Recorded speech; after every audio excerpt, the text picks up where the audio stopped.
వాళ్ళు మొన్న నైట్ జగన్మోహన్ రెడ్డి గారి మీద దాడి జరిగింది. ఆ రోజు నుంచి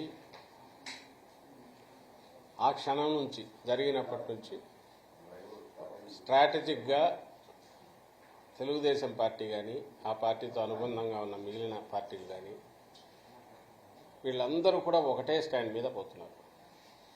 అది చేసుకొని కావాలని ప్రొజెక్ట్ చేయాలని చూస్తున్నారు జగన్మోహన్ రెడ్డి గారు అనే లైన్ మీద పోతున్నారు. వాళ్ళ ఆ లైన్కు తగినట్టే భద్రతా వైఫల్యమని, ఎందుకు సెక్యూరిటీ లేదని, ఎందుకు కరెంటు తీశారని, వీళ్ళే చేయించుకున్నారని, సో ఇది సెంట్రల్ గవర్నమెంట్ సిబిఐ ద్వారా చేయాలని ఇంకొకటి దీనికి పోతున్నారు. నా పాయింట్ ఏంటంటే ఇక్కడ నిన్నటి నుంచి మేము చెప్తున్నది, మా నాయకులు చెప్తున్నది, మేమంటున్నది, ఇక్కడ దాడి జరిగిందా లేదా ఒకటి, అది జరిగిన తర్వాత దాని మీద ఇన్వెస్టిగేషన్స్లో ఎవరు దోషి అనేది బయటపడడం, ఈ రెండా ప్రాముఖ్యత కలిగిన అంశాలు. లేదంటే మిగిలిన ఇలాంటి సంబంధం లేని ఇష్యూస్. సెక్యూరిటీ ఏ లేయర్ ఉంది, వాడు ఎందుకు సెక్యూరిటీ వాళ్ళు నిలబడి కార్డన్ ఆఫ్ చేయలేదు, కూర్చున్నారు, కరెంట్లో వైర్లలో కరెంట్ లేదు కదా, ఫోకస్ లైట్లు ఎందుకు పెట్టలే, ఇవన్నీ ఇంటర్నల్గా సెక్యూరిటీ డిపార్ట్మెంట్ చర్చించుకోవాల్సింది. అలాగే దీని మీద ఎంక్వైరీను ఇన్వెస్టిగేషన్ ఎవరు చేస్తున్నారనేది కూడా ఆ కన్సర్న్ డిపార్ట్మెంట్స్ ఇప్పుడు ఎలక్షన్ కమిషన్ పరిధిలో ఉంది కాబట్టి వాళ్ళ ద్వారా ఏమైనా తీసుకొని చేస్తే డిపార్ట్మెంట్లు ఎవరు కన్సర్న్ చేస్తుంటారు. జరిగింది నీకు కాదు, చంద్రబాబుకో లేకుంటే ఆ పార్టీ వాళ్ళకో పవన్ కళ్యాణ్కో ఇంకోరికో జరగలే. ఇటువైపు వైఎస్ఆర్సీపీ అధ్యక్షుడికి జరిగింది, ముఖ్యమంత్రి గారికి జరిగింది. అలాగే శాసనసభ్యుడు మాజీ మంత్రి వెల్లంపల్లికి కూడా ఈయన ముఖ్యమంత్రిని టార్గెట్ పెట్టిన దాంట్లో గాయమైంది. విక్టిమ్స్గా ఫస్ట్ రైటు దీని గురించి ఏమి జరిగింది, ఎవరు చేశారో పట్టుకోమనే రైట్ మాకుంటుంది. దానికి సంబంధించిన ఏజెన్సీ పోలీస్ డిపార్ట్మెంట్ కానీ ఇంకొక ఇన్వెస్టిగేషన్ వాళ్ళ మీద ఉంటుంది. ఇన్వెస్టిగేషన్లో మిగిలిన బయటపడాలి. మీకెందుకు అంత తాపాత్రయమో అర్థం కావట్లా, దీని మీద ఏం వైఫల్యమో చెప్పడం అనేది. అంటే నింద మీ మీదకి వస్తుందని మీకు భయం. తెలుగుదేశం పార్టీకి నింద మీ మీదకి వస్తుంది. ఎందుకు వస్తుంది నింద మీ మీదకంటే జరిగిన పద్ధతిలో కానీ ఆ జరిగిన ఒక పథకం ఉండింది, ఇది నాటి క్యాజువల్ ఏదో రాయి వేసింది కాదు అనడానికి కావాల్సిన ఆధారాలు ఉన్నాయి కాబట్టి సహజంగానే అనుమానం ప్రత్యర్థి అంటే ఇప్పుడు ఉండేది తెలుగుదేశం పార్టీ మీదకి వస్తుంది. అదే ఎక్స్ప్రెస్ చేశాం. నువ్వు దానికి ఎక్స్ప్లెనేషన్ ఇచ్చుకుంటే ఇచ్చుకో, మేము కాదు అని చెప్పు, ఇంకోటి చేసుకో. కానీ ఇంకోటి డ్రామా అనడము, ఇది అనడము, లేదా వీళ్ళు చేయాలి, సిబిఐ చేయాలి, వాళ్ళు చేయాలి అనడము, ఇదంతా కూడా వాళ్ళు భయపడుతున్నారు. క్లియర్గా జనానికి అర్థమవుతుంది. జగన్మోహన్ రెడ్డి గారికి వస్తున్న అభిమానము, లేకపోతే ప్రజల్లో నుంచి వస్తున్న ఆదరణం, లేకపోతే ప్రజలు తండోపతండాలుగా రావడము, ఇది చూసిన తర్వాత ఈ ఎన్నికల్లో మా పుట్టగతులు లేవు, అయిపోయింది, మా పుట్టి మునిగింది అని గ్రహించారు కాబట్టి చంద్రబాబు నాయుడు మిగిలిన వాళ్ళు ఆయనతో పాటు ఉన్నవాళ్ళు వాళ్ళు బెంబేలు ఎత్తిపోయి ఇట్లా స్టేట్మెంట్స్ ఇస్తున్నారు. వాళ్ళని జగన్మోహన్ రెడ్డి గారు వీళ్ళు కానీ మా పార్టీ కానీ ఇలాంటివి చేస్తున్నారని ఏ బేసిస్ మీద అంటున్నారంటే జనంలో జగన్మోహన్ రెడ్డి గారి ఆదరణ లేదు కాబట్టి ఆయన చేస్తున్నారు. రాష్ట్రం మొత్తం గమనిస్తోంది. రాష్ట్రం కింద సౌత్ నుంచి నార్త్కు స్ట్రైట్ ఆయన వస్తున్నప్పుడు దారంబడి జనం ఈ రోజు కూడా గన్నవరంలో పోతే ఎట్లా జనం ఇది చేస్తున్నారు, రోడ్ షోలో వెళ్తుంటే అక్కడ వెళ్తుంటే గుడివాడ వెళ్తుంటే టీవీలో మీ టీవీలోనే కనపడుతుంది. జనంలో ఆదరణ తగ్గిందని జగన్మోహన్ రెడ్డి గారు చేసుకోవాల్సిన పరిస్థితి ఉందా, ఆదరణ ఎక్కువై ఆయన టూర్ అనేది స్లోగా అంచనా పోవాల్సిన దీంట్లో పోలేకపోతుంది అనేది రాష్ట్రం మొత్తం గమనిస్తుంది. ఏదో ఒక ఊర్లో అయితే ఆ ఊర్లో ఏదో ఇట్లా క్రియేట్ చేసినారనుకోవచ్చు. రాష్ట్రంలో ఇప్పుడు 4 సిద్ధం సభలు జరిగాయి. తర్వాత మేమంతా సిద్ధం వరుసగా జరుపుతూ వస్తున్నాం. అక్కడ ఎక్కడ పోయినా తండాలుగా జనం ఎట్లా వస్తుంది కనపడుతుంది. కాబట్టి ఆ అవసరం లేదు జగన్మోహన్ రెడ్డి గారికి అనేది క్లియర్గా తెలుస్తుంది. ఒకవేళ అలాంటిది అవసరం ఉన్నా లేకపోయినా ఆ నాయకుడికి ఏమైనా అలాంటి అలవాట్లు ఉన్నాయా అంటే జగన్మోహన్ రెడ్డి గారికి ఇంతవరకు డ్రామాలు ఆడడం కానీ ఇంకోటి చేయడం కానీ లేదా పబ్లిక్ దీనికోసం సింపతి కోసం ఇంకో రకమైన ఇది నటించడం కానీ ఆయనకి ఇంతవరకు తన ఇప్పుడు 2012లో పార్టీ పెట్టి లేదా అంతకుముందు 3 ఏళ్ళ నుంచి ఇప్పటి వరకు కూడా అలాంటి అలవాటే లేదు, అందరికీ తెలుసు. మరి ఏ రకంగా ఇవి డ్రామాలని అంటారు? పోనీ చేయించుకోవడానికి కుదిరే పనే. ఎవడన్నా మెంటల్ కేసు ఉంటే రాయి తీసుకొని ఇట్లా కొట్టుకున్నాడు అనుకోవచ్చు. ఇప్పుడు ఈ మాట్లాడుతున్న నాయకులకు చెప్తాం, ఎదురుగా నిలబెట్టి దూరం నుంచి రాయి వేసుకొని డ్రామా ఆడమనుకుని ఎవరన్నా దూరం నుంచి రాయి వేసేవాడితో కరెక్ట్ ఇక్కడే తగిలించరా, కంటికి తగలకుండా చూడు, తలకు తగలకుండా చూడ చేయించుకుంటారా? చేయించుకోగలరా? ప్రజలు మాత్రం ఆలోచించరా? వీళ్ళకి అవన్నీ అనవసరం. రెండోది, జగన్మోహన్ రెడ్డి గారు ఏ రోజున ఇట్లా చేశారా?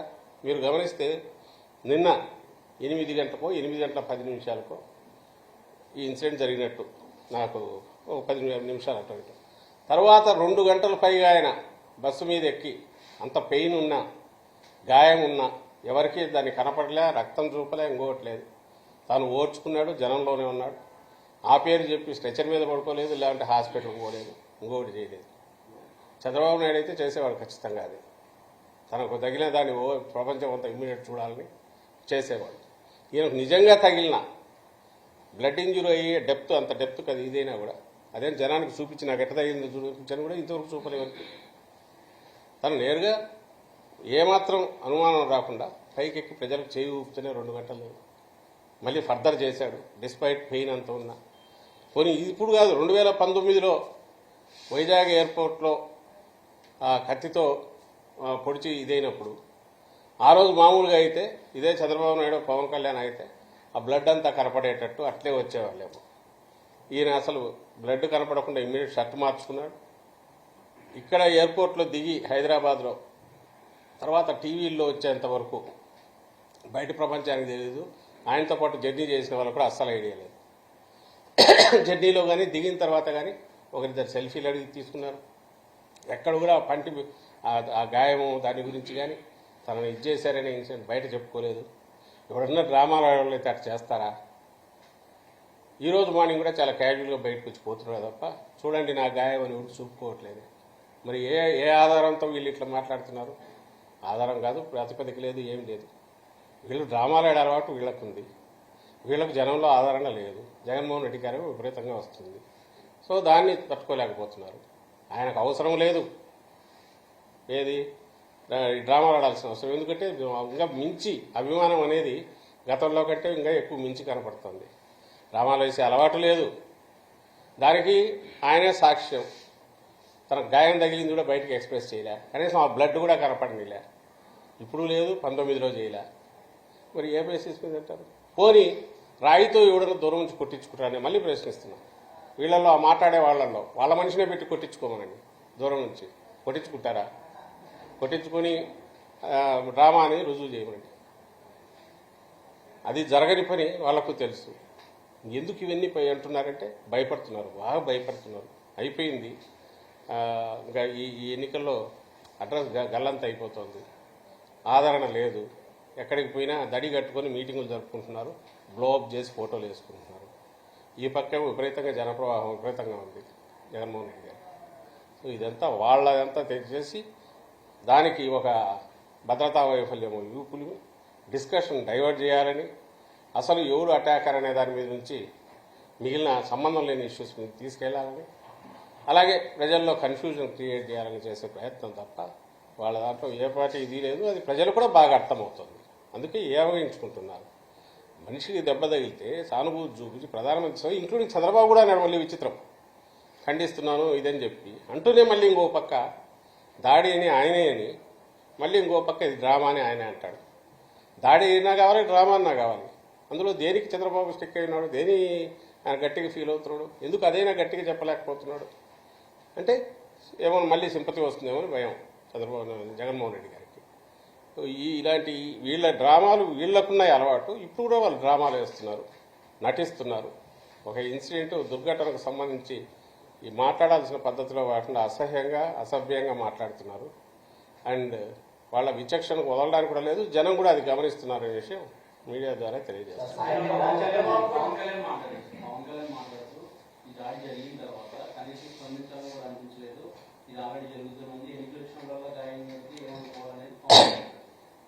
అదే దానికి ఆన్సర్ ఇవ్వాలన్నా కూడా ఇబ్బందికరమైంది. ఎందుకంటే ఎన్నికలు వచ్చినప్పుడు ఎందుకు జరుగుతున్నాయి, ఇంకొకప్పుడు ఎందుకు జరగలేదు అంటే అసలు అట్లా జరిగించుకొని చేయించుకోగలరు ఎవడన్నా? పవన్ కళ్యాణ్ అట్లా చేయించుకుంటాడా? ఒక కత్తి తీసుకొని పొడుచుకోవడము, లేక ఇంకొక రాయితో కొట్టించుకోవడం చేయగలదా? ఆ పవన్ కళ్యాణ్ తన అభిమానంతో ఎవరితో దూరం నుంచి కొట్టించుకోవచ్చు కదా, ఎక్కడ తగలాలో చూసుకొని గురి పెట్టి కొట్టించుకోవచ్చు కదా. జరుగుతుంది, అది సాధ్యమేనా? అతనికి ఏం మాట్లాడాలో అర్థం కావట్లేదు. తను మాట్లాడేది ఇక్కడ ఎవరు మేము అప్పీల్ చేసినా లేక ఆపోజిషన్ వాళ్ళు చేసినా ప్రజలకే చెప్పాలా, ప్రజల విచక్షణకే, ప్రజల వాళ్ళకే అప్పీల్ చేయాలి. మేమేమో జరిగింది ఇది, ఎవరు అటాకరో తెలియాలి, ఈ దాడి జరిగింది లేదా వెనక పర్పెట్రేటర్స్ ఎవరైనా ఉంటే అదన్నా బయటకు రావాలి మేము అడుగుతున్నాం. వాళ్ళేమో వాళ్ళు అదే డిమాండ్ చేయొచ్చు, నిజంగా వాళ్ళు నిజాయితీ పర్లేదు. అది వదిలేసి డ్రామా అనే దాంతో వాళ్ళు వెళ్తున్నారు. Public will judge. చంద్రబాబు సభలో కూడా కొంతమంది రాళ్ళు చేశారు, వైసీపీ గారికి రాళ్ళు చేశారు, గవర్నమెంట్ గారికి కౌంటర్ కానీ చంద్రబాబు చేస్తున్నారు అన్నాడు. అది కూడా ఇంకా ల్యాండ్ మైన్స్కి నేను బెదరలేదు, రాళ్ళకు కుదురుతున్నాను. ఆ రాళ్ళు ఎక్కడ అసలు ఈయనకు తగిలిన రాయి గురించే మేము ఆ డ్యూ ప్రాసెస్లో తప్ప దాని గురించి పట్టించుకోలే. నిన్న చెప్పాము, మళ్ళీ చెప్తున్నాం, ఇన్సిడెంట్ జరిగిన గంటకు కానీ మేము దాన్ని రిలీజ్ చేయలేదు. ఎందుకంటే అది అవసరమా లేదా అనేది. ఎప్పుడైతే సివియరిటీ తెలిసినాకనే మేము రియాక్ట్ అయ్యాము. వాళ్ళలాగా ఎక్కడో రాయి పడితే రాయి పడింది అయినా మేము బెదరలేదనో, ఇది మళ్ళీ బదులుకు మేము అవతల తగిలింది కాబట్టి మేము వేయించుకున్నామనో, అట్లయితే ఆయన కూడా కొట్టించుకొని అప్పుడు చెప్పాలి, చూడు తగిలినా నేను పట్టించుకోలేదని, దూరం నుంచి రాయితో కొట్టించుకొని ఇదిగో నాకు తగిలింది నేను పట్టించుకోలేదని మనం అది అనలేకపోతున్నారు కదా. ఎక్కడ మైల్ దూరంలో ఇంకో దగ్గర పడింది అని చూపించి మాకు పడింది మేము పట్టించుకోవట్లే, మేము ల్యాండ్ మైన్స్కి బెదరామని అంటున్నాడు. మొత్తం ఒక డ్రామా బ్యాచ్ కదా లాగా ఉన్నారు, అదే ఆడుతున్నారు. ఈయనకు తగిలింది కాబట్టి ప్రజల్లో ఏమన్నా ఇది వస్తుందేమో, సింపతి వస్తుందేమో, కాబట్టి మేము కూడా చేసి దానికి పోటీగా ఇదిగో మాకు పడింది అయినా మేము పట్టించుకోవట్లే అనే చిల్లర పిల్ల చేష్టలాగా ఉంది తప్ప సీరియస్నెస్ లేదు ఆయన చేసిన దాంట్లో. కానీ నిన్న జరిగిన సంఘటన ఎగ్జాక్ట్లీ ఇంకొకరెవరు రాష్ట్రపతి పాలన కూడా అడిగినట్టున్నారు, అదే అడుగుతారు. సిబిఐ, ఇంటర్నేషనల్ ఏజెన్సీ, అదే కదా నవ్వొచ్చేది. విక్టిమ్స్ మేము ఇటువైపు ఉన్నారు, జగన్మోహన్ రెడ్డి గారి విక్టిమ్, ఇక్కడికి సంబంధించినంతవరకు జరుగుతుంది. ఖచ్చితంగా కోరుకుంటున్నాం. వాళ్ళు సిబిఐ ఎంక్వైరీ ఎందుకు అడుగుతున్నారు? దాడి చేసిన వాడు ఎవరు పట్టుకోవాలనే కాదు, అసలు కన్ఫ్యూజ్ చేయాలి, దీని నుంచి ఇన్సిడెంట్ నుంచి తప్పించి వేరే దాని మీద దేని మీదకో వెళ్ళాలి, ఫోకస్ వెళ్ళాలనేది వాళ్ళ తాపత్రయం. దానివల్ల దీనికోసం అంటే న్యూస్ స్పేస్ అంతా కూడా ఇవి రావాలి. సాయంత్రం వెళ్తారు, బయటకు వచ్చి మేము సిబిఐ ఎంక్వైరీకి అడిగాం, వాస్తవాలు బయటకు రావాలి, భద్రతా వైఫల్యంలో ఏమేమి ఉన్నాయి, ఇందులో డ్రామా అని అంటున్నారు అనేది వాళ్ళే. డ్రామా అనే అనుమానం ఉంది, అది కూడా నిజాలు వెలికి రావాలి. ఇలాంటివన్నీ దాంట్లో పెడతారు, పెట్టేసి అవే బయటకు వచ్చి మాట్లాడతారు. సో ఆ మేరకు మీడియా స్పేస్ మీరు కూడా దానికి ఇవ్వాలి, అదే ఒక పొలిటికల్ పార్టీ కాబట్టి అదే వస్తుంది. సో అసలు విషయం మీద నుంచి ఏమార్చాలా ప్రజలు, లేదా ప్రజలను కన్ఫ్యూజ్ చేయాలా, అనవసరమైన పాయింట్స్ ఏవో రేజ్ చేయాలా, అదే వాళ్ళ తాపత్రయమైనంతసేపు. కోర్ ఇష్యూ ఈ రోజు కూడా ఇప్పుడు మీరు జగన్మోహన్ రెడ్డి గారు మాట్లాడినారు, ఇప్పుడు సాయంత్రం మాట్లాడతారు, నేను గట్టిగా చెప్పగలను ఆయన ఇష్యూస్ మీదే మాట్లాడతారు. ఇదంతా చూపించుకుంటూ నాకు ఇంకో ఇదైంది నా మీద దయ చూపండి లేకపోతే జాలి చూపండి అని అయితే అడగరు. చంద్రబాబు లాగా అలిపిరి జరిగినప్పుడు కట్టుకొని తిరుగుతాడు వర్షం పెట్టి 6 నెలల పాటు, అట్లా చేయడు.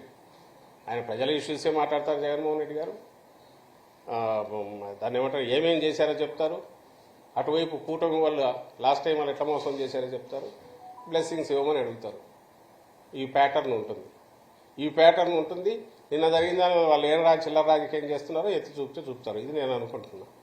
ఇదే చంద్రబాబును అడిగితే మిగిలిన పక్కకు తోసేసి దాని మీదే మాట్లాడతారు.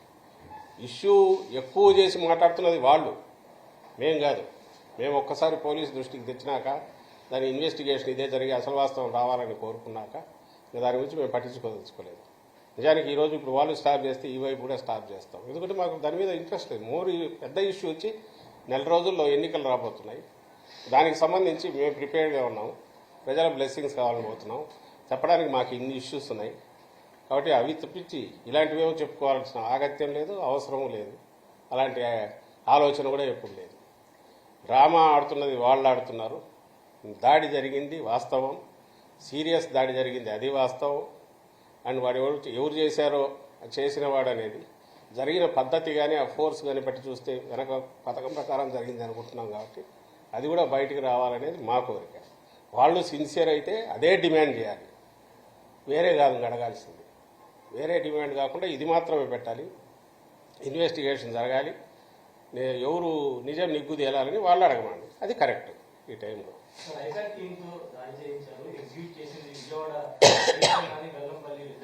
వాళ్ళకేదో టీం ఉంది కదా, వాళ్ళ విజయవాడని ఎంపీ చేసుకోవడానికి ఇక్కడ చేస్తే ప్రచారం బాగా వస్తుందని బొండమ్మ అవసరం లేకుండా జనం అంటున్నారు కదా. వాళ్ళు అన్న దాంట్లో పోనీ ఎవరన్నట్లు అనాలనుకున్నా కూడా ప్రజలు రాకపోతేనో, ప్రజల్లో ఆదరణ లేకపోతేనో అలాంటి వాడు డ్రామా ఆడతాడు. అలాంటి వాడు అంటే చంద్రబాబు నాయుడు, ఆయన చేస్తుంటాడు అలాంటి డ్రామాలు. ఇక్కడ అవసరం రాలా, అసలు అది ఆయన ఎగ్జిబిట్ కూడా చేసుకోవట్లే కదా. జగన్మోహన్ రెడ్డి గారు ఆ తగిలిన దగ్గర నుంచి బ్లడ్ గానే చూపించి ఈ ఇంజురీ చూపించుకుంటూ తిరిగితే ఎవరైనా అన్న అర్థం ఉంటుంది. ఆయన కన్సీల్ చేసుకుని అసలు లేనట్టే 2 hours పాటు జనంలో ఉండేవాడు. ఆయన ఆ రకంగా బిహేవ్ చేసిన డ్రామా అని ఎట్లంటారు అంటే జనం ఒప్పుకుంటారా?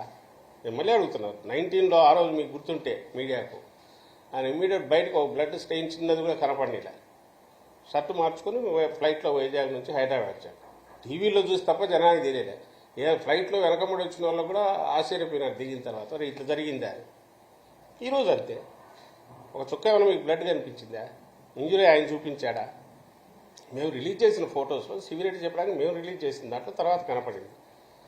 ఆయన మళ్ళీ 2 hours జనంలో ఎట్లా ఎందుకున్నారు అంటే ఇవి తెలియకూడదని, దాని గురించి తెలియజెప్పాల్సిన అవసరం లేదు. అది పర్సనల్ ఇంజురీ అనేది జరిగింది, వాట్ ఎవర్ హ్యాపెండ్ సార్, దాన్ని ఇన్వెస్టిగేషన్ తెలితే తేలాలని అనుకున్నారు. అండ్ నేను మళ్ళీ చెప్తున్నా, ఈ రోజు కానీ రేపు కానీ దాని మీదే ఆయన మాట్లాడరు. ఎందుకు మాట్లాడరు అంటే అది అనుకున్నది కాదు, ఒక రకంగా అడ్డంకి మాకు. ఇప్పుడు బ్రహ్మాండంగా జరుగుతున్న దాంట్లో నిన్న ఒక రోజు వేస్ట్ అయింది అనుకో, విశ్రాంతి తీసుకోవాల్సి వచ్చింది. డాక్టర్ అడ్వైజ్ వరకు జ్వరం వచ్చింది, వాపు వచ్చి ఇది అయిపోయింది, అనీజినెస్, డిస్కంఫర్ట్ ఉన్నాయి, చేయాల్సిన పని ఇంత ఉంది. ఈ టైంలో అసలు ఇది అడ్డం తనకు, మేము చెప్పుకోవాల్సిన దానికి అడ్డం, ఇష్యూ డైవర్ట్ అవుతుంది. కాబట్టి మాకు దాని మీద ఎలాంటి మోజు లేదు. చంద్రబాబుకి ఇలాంటి వాటి మీద మోజు ఉంటుంది. ఆయన చేస్తాడు డ్రామాలు, ఆయన చేసిన దొంగ దీక్షలు కానీ ఆయన చేసిన మిగిలినవి ఏమున్నా కూడా నేను నిన్న కూడా మెన్షన్ చేశాను. అవన్నీ వాటికి ఆయన సిద్ధాస్తుడు. అలాంటి వాటిలో ఆయనతో పాటు ఉన్నవాడు నిజంగా ఆయన సహజంగా నటుడు పవన్ కళ్యాణ్, వాళ్ళకుంటాయి ఇలాంటివన్నీ. అవన్నీ తెచ్చి మా నాయకుడికి జగన్మోహన్ రెడ్డి గారికి ఆ లక్షణాలని ఈయనకు చూపాలని చూస్తే అవి జనం అయితే ఏం నమ్మరు. ఎందుకంటే 10 ఏళ్ల ముందు చూస్తున్నారు, 12 ఏళ్ల నుంచి జగన్మోహన్ రెడ్డి గారి క్రెడిబిలిటీ ఏంటనే జనానికి తెలుసు.